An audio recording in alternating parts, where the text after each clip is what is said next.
Hi friends, എല്ലാവർക്കും മിഠായി പൊതിയിലേക്ക് സ്വാഗതം. ഇന്ന് പത്രങ്ങളിലൂടെ മറ്റൊരു എപ്പിസോഡാണ്. 2026 പുതുവർഷത്തിലെ ആദ്യത്തെ പത്രങ്ങളിലൂടെ. എങ്കിലും നമ്മൾ ഇന്ന് നോക്കാൻ പോകുന്ന ക്വസ്റ്റ്യൻസ് കഴിഞ്ഞ വർഷം 2025 ഡിസംബർ മാസത്തിലെ കുറച്ച് ചോദ്യങ്ങളാണ്. അടുത്ത പത്രങ്ങളിലൂടെ എപ്പിസോഡ് ഈ 2026 ക്വസ്റ്റ്യൻസ് ഉൾപ്പെടുത്തിക്കൊണ്ടുള്ളതായിരിക്കും. ഇത്തവണത്തെ പത്രങ്ങളിലൂടെ ടീമാണ്. അതെ, മത്സരമല്ല, കുറെ ചോദ്യങ്ങളല്ല, ഉത്തരങ്ങൾ. 20 പ്രിസൈസ്ലി പറയുകയാണെങ്കിൽ 20 ഉത്തരങ്ങൾ ഈ ഒരു ഏരിയയിൽ മാത്രമായി ബ്രില്യന്റ് ആയി, ശ്രദ്ധിക്കണ വാക്ക് ബ്രില്യന്റ് ആയി എവിടെയൊക്കെ ഒളിപ്പിച്ചിട്ടുണ്ടെന്നാണ് പറഞ്ഞിരിക്കുന്നത്. അതൊക്കെ നോക്കി കണ്ടുപിടിക്കുക. ക്വസ്റ്റ്യൻസ് ഏതാണെന്ന് ഞങ്ങൾ ഗസ് ചെയ്യുക. അതാണ് ഇന്നത്തെ ഞങ്ങളുടെ പത്രങ്ങളുടെ ടാസ്ക്. അതുകൊണ്ട് ആ ബ്രില്യന്റ് ആയി ഒളിപ്പിച്ചു. Your time starts now. Simple ആയിട്ട് ഇല്ല, ടഫായിരുന്നു. നിഷാദ് കുഴിച്ചൊക്കെ നോക്കിയത്. നമ്പർ കാണും കേട്ടോ, എത്രാമത്തെയാണ്? നമ്പർ 2 ആണ് നമുക്ക് കിട്ടിയത്. ഇതാണ്. ഓക്കെ ഉറക്കെ വായിക്കേ. കുട്ടനാടൻ ചാര ചെമ്പല്ലി. കാണില്ല, ഒന്ന് കാണിച്ചേ.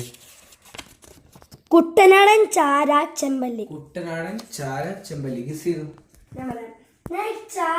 ചാരം ഒരു ആനിമലാണ്. ചെമ്പല്ലി ഒരു ആനിമലാണ്. ചെമ്പല്ലി തന്നെ വീടുണ്ട്. അറിയാവുന്നതാണെങ്കിൽ വലിയ ഡെക്കറേഷൻസ് വേണ്ട, സമയം കളഞ്ഞു. അറിയാവുന്നതാണ്, നമ്മുടെ പത്രബുക്കിലുള്ളതല്ലേ. കുട്ടനാടൻ ചാര ചെമ്പല്ലി താറായിരങ്ങളല്ലേ? അതെ, ദേശീയ തലത്തിൽ അംഗീകാരം ലഭിച്ച കേരളത്തിന്റെ തനതായ താറാവിനങ്ങളല്ലേ? അതെ, കുട്ടനാടൻ ചാരയും ചെമ്പല്ലിയും ശരിയായ ഉത്തരവാണ്. ഇത് 20 തന്നെ ഉണ്ട്. ഒരുപാട് സമയം കളയാതെ സ്പീഡ് ചെയ്തു. ഉത്തരങ്ങളൊന്ന് കാണിച്ചേക്കണം കേട്ടോ, സ്പെസിഫിക് ആയിട്ട്. അതൊന്ന് എടുത്തോട്ട് വരും കേട്ടോ. എത്ര ഭംഗിയായിട്ട് വെച്ചിരിക്കുന്നു നോക്കൂ. നിങ്ങൾ നിശ്ചയം കളയരുത്, കാരണം നമ്പർ നോക്കണം എത്ര എണ്ണായെന്ന് അറിയണമെങ്കിൽ. നമ്പർ 11. കാണാൻ വയ്യ. G P Kunhabdulla.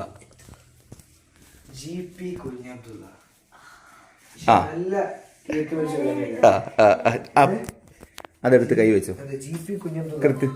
കൃത്യം നിങ്ങൾ അറേഞ്ച് ചെയ്ത് വെച്ചു. ഇപ്പൊ ഏതായാലും വിട്ടുപോയെന്നറിയാം. അറിയോ ജി പി കുഞ്ഞബ്ദുള്ള? അറിയോ? ഒരു ക്ലൂ ഇല്ല. ഞാൻ വലിയൊരു ക്ലൂ തരാം. ഒരു പാരഡി ഗാനത്തിലൂടെ കേരളത്തിൽ സജീവ ചർച്ചാ വിഷയമായ വ്യക്തിയാണ്.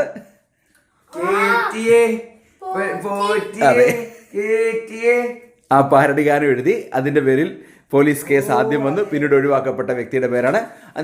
നിഷാൻ അത് കാണിച്ചായിരുന്നു. Okay, next. നിങ്ങൾ നിവർത്തി ക്രമത്തിൽ വെച്ചോ, കാര്യം ഏതെങ്കിലും വിട്ടുപോയെന്ന് അറിയണമെങ്കിൽ കേട്ടോ.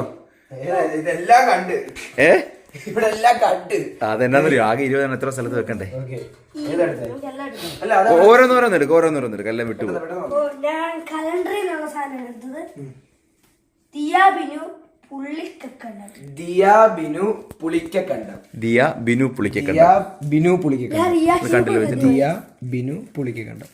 എനിക്ക് കിട്ടി, അറിയാമെങ്കിൽ പറയൂ. ഇത് ഒന്നാമത്തെ ക്വസ്റ്റ്യൻ. ഒന്ന് കിട്ടി. ക്രമത്തിൽ വെക്കും, 1, 2 നിവർത്തി വെച്ചു. അപ്പൊ വിട്ടുപോലെ അറിയാലോ. പറഞ്ഞോ, ദിയ ബിനു പുളിക്കക്കണ്ട ആരാ? അതാണ് ഇത്തവണത്തെ ഈ കഴിഞ്ഞ ലോക്കൽ സെൽഫ് ഗവൺമെന്റ് തെരഞ്ഞെടുപ്പിൽ, തദ്ദേശ സ്വയംഭരണ തെരഞ്ഞെടുപ്പിൽ സെലക്ട് ചെയ്ത് ചങ്ങനാശ്ശേരി പാല ഇന്ത്യയിലെ തന്നെ ഏറ്റവും പ്രായം കുറഞ്ഞ മേയർ, മുനിസിപ്പൽ ചെയർപേഴ്സൺ. എന്തുവാടാ ഒന്നാമത്തെ കേസ്? മേയർ വരുന്ന കോർപ്പറേഷനാണ്. പാല നഗരസഭയാണ്. നഗരസഭയുടെ അധ്യക്ഷൻ, പഞ്ചായത്തിന് പ്രസിഡന്റ്, ബ്ലോക്ക് പഞ്ചായത്തിന് പ്രസിഡന്റ്, ജില്ലാ പഞ്ചായത്തിന് പ്രസിഡന്റ്, മുനിസിപ്പാലിറ്റിക്ക് ചെയർപേഴ്സൺ ആണ്. പാല മുനിസിപ്പാലിറ്റിയുടെ ചെയർപേഴ്സണാണ് ദിയ ബിനു പുളിക്കക്കണ്ടം. 21 വയസ്സേ ഉള്ളൂ. തൽക്കാലം ഇന്ത്യയിൽ തന്നെ നിലവിലുള്ള ഏറ്റവും പ്രായം കുറഞ്ഞ ഒരു നഗരസഭാ അധ്യക്ഷ. മൊറോക്കോ ജേതാക്കൾ. എനിക്കറിയാം. മൊറോക്കോ എവിടെ ജേതാക്കളായെന്നാണ് ചോദ്യം. ഫിഫ അറേബ്യൻ ഫുട്ബോൾ ലീഗില് അറബ് കപ്പ്. എടാ, പത്രബുക്കിൽ എഴുതി നോക്കുന്നതിലും വൃത്തിക്ക് വായിച്ചൂടെ അല്ലേ? ഫിഫ അറബ് കപ്പ് ചാമ്പ്യന്മാരാണ് മൊറോക്കോ. ശരിയായ ഉത്തരം. Okay, next. കിട്ടിയോ? എന്ത്?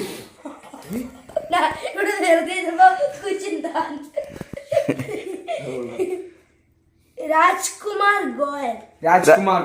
അത് കഴിഞ്ഞ നിവി നമ്മളോട് ചോദിച്ചാ. ഞാൻ ചോദിച്ചത് നിങ്ങളോട്. ആരാ? ഇന്ത്യയുടെ ദേശീയ മുഖ്യ വിവരാവകാശ കമ്മീഷണർ. വിവരാവകാശ കമ്മീഷണറാണ് രാജ്കുമാർ ഗോയൽ. രാജ്കുമാർ ഗോയൽ. ഇത് വീഡിയോ കാണണം. എടാ Okay. ഒരു കാര്യം രാജ്കുമാർ ഗോയൽ. നമ്മുടെ സ്വിച്ച് ബോർഡിന്റെ കളർ എന്താണ് ഡിഫറെന്റ് ആയിട്ടിരിക്കുന്നത്? What a brilliant Vishal. സാഹസികമായി വെച്ചിരിക്കുകയാണ്. അതെ. കണ്ണൂർ വാരിയേഴ്സ് പറഞ്ഞു. 20ാമത്തെ ക്വസ്റ്റ്യൻ. 20ാമത്തെ കിട്ടി. കണ്ണൂർ ഉത്തരം പറ, നിഷാൻ പറ തരുമെങ്കിൽ. ഏതാ?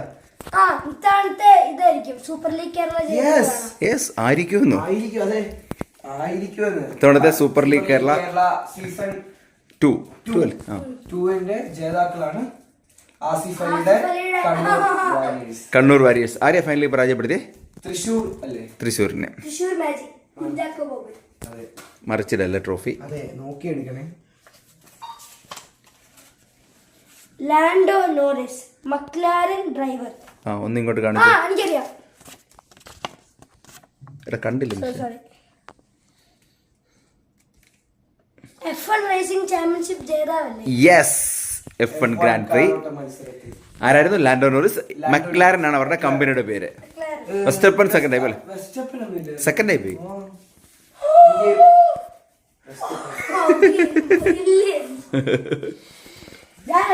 ഈ വെള്ള പേപ്പറുകളെല്ലാം ഒളിപ്പിച്ചിരിക്കുന്ന ബ്രില്യൻ സ്ഥലങ്ങൾ. Drogue parachute. കാണിച്ചേ. Drogue parachute. കാണിച്ചേ.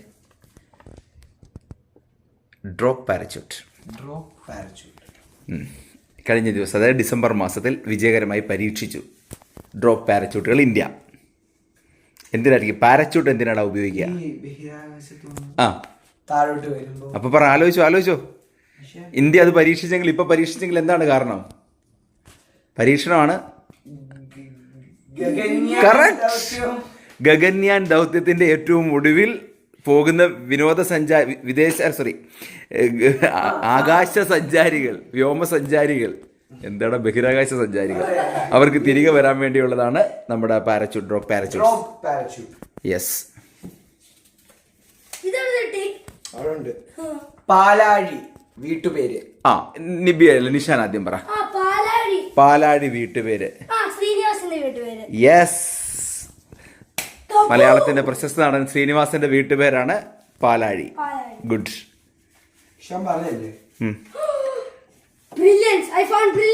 ഇത് കിട്ടി പറഞ്ഞു ചോദിച്ചിട്ട് കാണിച്ചു.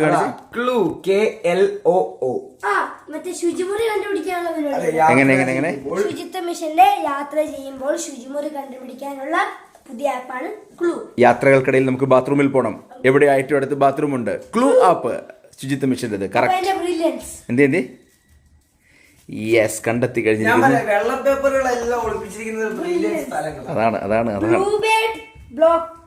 കാണിച്ചേ. Blue Bird Block 2. നിഷാൻ അറിയോ? അല്ല, ഷിപ്പാണ്, പക്ഷെ കടൽ സ്പേസ് ഷിപ്പ് എന്ന് വേണേ പറയാം. ഉപഗ്രഹമാ. ബ്ലൂ ഒറിജിന്റെ ജെഫ് ബെസോസിന്റെ. എന്താ പ്രത്യേകത? ബ്ലൂ ഒറിജിന്റെ ബ്ലൂ ബേർഡ് ബ്ലോക്ക് 2. എന്താ പ്രത്യേകത? സ്പേസ് ഷിപ്പ് അല്ല, ബഹിരാകാശ വാഹനം. അതിന്റെ പ്രത്യേകത പപ്പ പറയുന്നതായിരിക്കും. അറിയില്ല. ഇതുവരെയുള്ളതിൽ ഏറ്റവും ഭാരം കൂടിയ വാർത്താവിനിമയ ഉപഗ്രഹമാണ്. എന്തുകൊണ്ട്? അത് അമേരിക്കയുടെയാണ്. Then Y? ഇന്ത്യയിൽ നിന്ന് ISRO ആണ് വിക്ഷേപിച്ചത്. ISROയുടെ ചരിത്രത്തിൽ ഇതുവരെയുള്ളതിൽ വിക്ഷേപിച്ച ഏറ്റവും ഭാരം കൂടിയതാണ് ബ്ലൂ ബേർഡ് ബ്ലോക്ക് 2. കാണിച്ചായിരുന്നല്ലോ അല്ലേ? അത് കാണിച്ചായിരുന്നു. അടുത്ത് പറഞ്ഞു. ഫിറ്റ് ഇന്ത്യ ആപ്പ് കാണട്ടെ. ഫിറ്റ് ഇന്ത്യ ആപ്പ് നമ്മുടെ കേന്ദ്ര സ്പോർട്സ് മന്ത്രിയൊക്കെ ചേർന്നങ്ങാണ്ട് സംഭവമാണ്. അത് തന്നെ ആപ്പാണ്, ഫിറ്റ് ഇന്ത്യ ആപ്പ്. അത് എന്താണ് പ്രാധാന്യം? എന്തുകൊണ്ട് ഡിസംബറിൽ വാർത്തയിൽ? നിബികെ അടുക്കി വെച്ചോട്ടെ. എടാ, അതായത് ഫിറ്റ് ഇന്ത്യ ആപ്പ്, ആ ആപ്പ് ഇൻസ്റ്റാൾ ചെയ്ത് പിന്നെ സൈക്ലിംഗ് നടത്തിയാൽ നമ്മുടെ കാർബൺ ക്രെഡിറ്റ്. യെസ്, നമ്മുടെ അക്കൗണ്ടിലേക്ക് കാർബൺ ക്രെഡിറ്റ്. എന്താ നിഷാൻ പ്രത്യേകത? സൈക്ലിംഗ് എന്ന് പറയുമ്പോൾ പ്രകൃതിക്ക് യോജിക്കുന്നതാണ്, ഫോസിൽ ഇന്ധനങ്ങളൊന്നും ഉപയോഗിക്കുന്നില്ല. ആഗോളതാപനത്തിനൊക്കെ എതിരാണ്. അതുകൊണ്ട് ഫിറ്റ് ഇന്ത്യ ആപ്പ് നമ്മൾ ഇൻസ്റ്റാൾ ചെയ്യുക. ഒപ്പം സൈക്ലിങ്ങിലൂടെ കിട്ടുന്ന ആ സമയം അത് നമ്മുടെ കാർബൺ ക്രെഡിറ്റിലേക്ക് എത്തുകയും പിന്നീട് നമുക്കത് വേണമെങ്കിൽ പണമായിട്ട് തന്നെ ലഭ്യമാകുകയും ചെയ്യും. പരിസ്ഥിതി സൗഹാർദ്ദമായ അല്ലെങ്കിൽ ആഗോളതാപനം കുറയ്ക്കാനുള്ള ഒരു തന്ത്രം Fit India app. Fit India app. 6ാമത്തെ ചോദ്യം, സേവാ തീർത്ത്. നിഷാൻ അറിയോ സേവാ തീർത്ത് എന്താന്ന്? എനിക്കിതുകൊണ്ട് കണ്ടോ എന്താ സേവാ തീർത്ത്? എനിക്കറിയാവേ. നിപിക്കറിയാം. നിഷാൻ ഒരു ഓഫീസാണ്. എല്ലാത്തിനും പേരുമാറ്റലാണല്ലോ. അതെ, ഒരു പ്രധാനമന്ത്രിയുടെ വസതി. യെസ്, പുതിയ സെൻട്രൽ വ്യവസ്ഥ, പുതിയ പാർലമെന്റ് മന്ദിരത്തിൽ ഓഫീസ് പ്രധാനമന്ത്രിയുടെ ഓഫീസിന്റെ പേരാണ് സേവാ തീർത്ത്. കാപ്പിയുടെ ഒപ്പിൽ നിന്ന് നിങ്ങൾ വൃത്തിക്ക് കാണിക്കണതെ. 2 seasons 2 strangers. 2 seasons 2 strangers. Nishan പറഞ്ഞു അറിയോ? അതില്ലെങ്കിൽ ഞാൻ പറയാം. ഇത്തവണത്തെ IFFKയിൽ സുവർണ ചകോരം ഗോൾഡൻ പീകോക്ക് പുരസ്കാരം നേടിയ സിനിമയാണ് സീസൺ 2 സ്ട്രേഞ്ചേഴ്സ്. ഇത്തവണത്തെ IFFKയിലെ സുവർണ ചകോരം കേട്ടോ. 2 seasons IFFK international film festival of Kerala. Next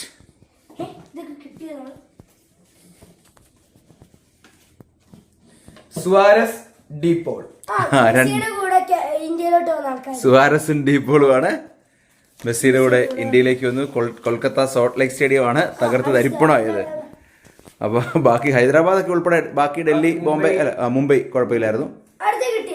കിട്ടി പറഞ്ഞോ.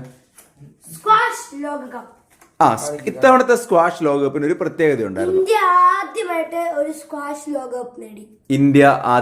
സ്ക്വാഷ് ലോകകപ്പ് നേടി എന്നുള്ളതാണ് കറക്റ്റ്. ആരെ പരാജയപ്പെടുത്തുന്നത് നിഷാൻ ഫൈനലിൽ? യെസ്, ഹോങ്കോങ് ആണ്. നിബി സ്കോർ ചെയ്തിരിക്കുന്നു. ഹോങ്കോങ്ങിനെയാണ് ഫൈനലിൽ ഇന്ത്യ പരാജയപ്പെടുത്തിയത്. കഴിഞ്ഞോ? എത്ര എണ്ണം കിട്ടിയെന്ന് നോക്കിയാ നിബി? ക്രമത്തിലാണ് വെച്ചിരിക്കുന്നത്. ഓ, പേടിച്ചു പോയി. ഏതാ ഏതാ ഉസ്മാൻ ഉസ്മാൻ ഡെംബലെ ഇത്തവണത്തെ ബലന്തിയോർ കിട്ടി. അത് പക്ഷേ ഡിസംബറിലല്ല. ഇത്തവണത്തെ ഫിഫ ദി ബെസ്റ്റ് പുരസ്കാരം. യെസ്, ഇത്തവണത്തെ ഫിഫ ദ ബെസ്റ്റ് ബാലന്റിയോറും പുള്ളിക്കായിരുന്നു. ഡിംബേലെ പുരുഷൻ. സ്ത്രീ ആയിരുന്നെങ്കിൽ ആരായിരുന്നു? എയ്റ്റാന ബോൺമാറ്റയാണ്.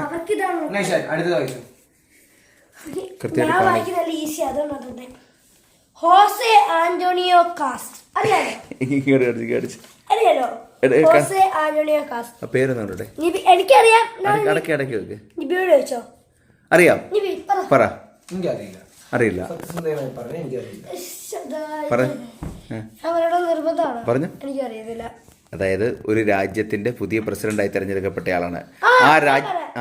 ആ രാജ്യത്തിന്റെ പ്രത്യേകത ഒന്നുമല്ല, വെനസ്വേലയിലല്ല. വെനസ്വേല വനിതയാണ്. അത് ജനുവരിയാണേ. അല്ല, അത് ജനുവരി. നമ്മൾ അടുത്ത എപ്പിസോഡില്ല. ലോകത്തെ ഏറ്റവും നീളം കൂടിയ രാജ്യം ചിലിയാണ്. റഷ്യക്ക് നീളം കൂടുതലുണ്ട്, എന്നാൽ അത് പറയുന്നത് ഇതാ ചിലിക്ക് നീളം മാത്രമേ ഉള്ളൂ കമ്പയർഡ് ടു വീതി. കിട്ടിയോ? എത്ര ഉണ്ട് ഇനി? ഏതാ കിട്ടാനുള്ള? ഏതാ ആണ് എണ്ണം നോക്കി നിങ്ങൾ ക്രമത്തിൽ അടിക്കിട്ടില്ലേ? എത്ര എണ്ണം ഉണ്ട്?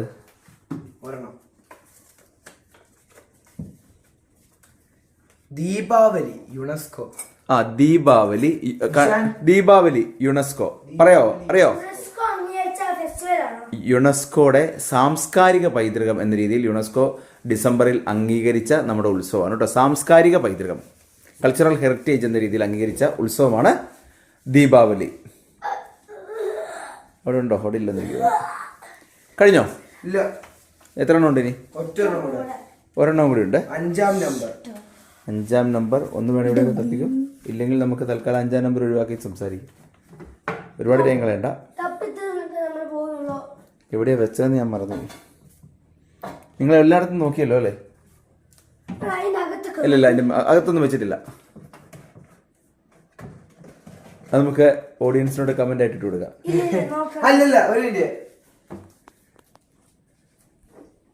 ഏതാ എടുക്കാത്തെന്ന് അറിയില്ലല്ലോ. അതാ കിട്ടി.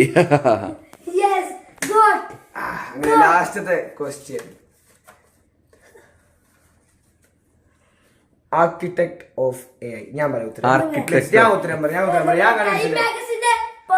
The year. അതായത് പേഴ്സൺ അല്ല, പേഴ്സൺസ് ആണ്. അപ്പോൾ അതിലെ ആ പേഴ്സൺസിനെ എല്ലാവരെയും കൂടി ചേർത്ത് വിളിക്കുന്നത് ആർക്കിടെക്ട്സ് ഓഫ് എ എന്നാണ്. നിർമ്മിത ബുദ്ധിയുടെ സൃഷ്ടാക്കൾ സൃഷ്ടാക്കളെയാണ് ടൈം മാഗസിൻ. അത് 2025 പേഴ്സൺ ഓഫ് ദി ഇയർ ആയിട്ട് ടൈം മാഗസിൻ തിരഞ്ഞെടുത്തത്. അത് വന്നത് നന്നായി കേട്ടോ. ലാസ്റ്റത്തെ ക്വസ്റ്റ്യൻ ആയിട്ട് അതിനെ നിങ്ങൾ സെലക്ട് ചെയ്ത് നന്നായി. സെലക്ട് ചെയ്തല്ലോ. അല്ല, അതിലേക്ക് അങ്ങനെ വന്നത് നന്നായി. അങ്ങനെ 20 ക്വസ്റ്റ്യൻസ് നമ്മൾ വിജയകരമായി പരിചയപ്പെട്ടിരിക്കുകയാണ്. ഡിസംബർ മാസത്തിലെ പ്രധാനപ്പെട്ട 20 ചോദ്യങ്ങൾ. അപ്പോൾ ജനുവരി മാസത്തിലെ ചോദ്യങ്ങളുമായി ഞങ്ങൾ അടുത്ത എപ്പിസോഡിൽ വരുന്നതായിരിക്കും. അപ്പൊ അതുവരെ ബൈ. സ്നേഹപൂർവ്വം കോട്ടയത്ത് നിന്നും നിഷാനൊപ്പം നിപേ.